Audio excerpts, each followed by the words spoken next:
Hello అండి. ఈరోజు మనం రోజు మారినా కానీ సేమియా పాయసం ముద్ద ముద్దగా అవ్వకుండా ఎలా చేసేసుకోవాలో చూసేద్దాం. సో లేట్ చేయకుండా కావాల్సిన పదార్థాలు ఏంటో చూసేయండి. దీనికోసం మనకి పాలు, సేమియా, చక్కెర, డ్రై ఫ్రూట్స్, నెయ్యి, ఇంకా ఇలాచీ కావాలి.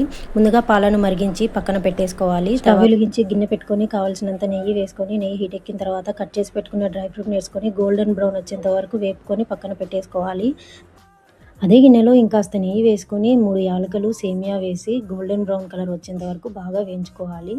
సేమియా వేగిన తర్వాత సేమియా మునిగేంత వరకు వాటర్ పోసుకొని బాగా కలుపుకొని మూత పెట్టి 8-10 నిమిషాలు బాగా ఉడికించుకోవాలి.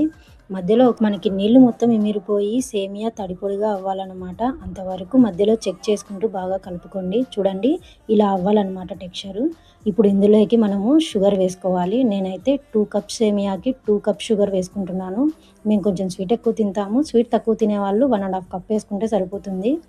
షుగర్ వేసుకున్న తర్వాత ఇలా ఉడుకు పట్టేంత వరకు ఉడికించుకోవాలి. చూడండి, ఇలా రావాలన్నమాట టెక్స్చర్ ఇలా వచ్చిన తర్వాత డ్రై ఫ్రూట్స్, వేయించి పెట్టుకున్న డ్రై ఫ్రూట్స్ ఉన్నాయి కదా, వాటిని వేసేసుకొని మరొకసారి బాగా కలిపేసుకోవాలి. కలుపుకుని స్టవ్ ఆపేసి ఇలా ఫ్యాన్ కింద పెట్టుకొని సేమియా సగం వేడి తగ్గే వరకు కలుపుకుంటూ చల్లార్చుకోవాలి.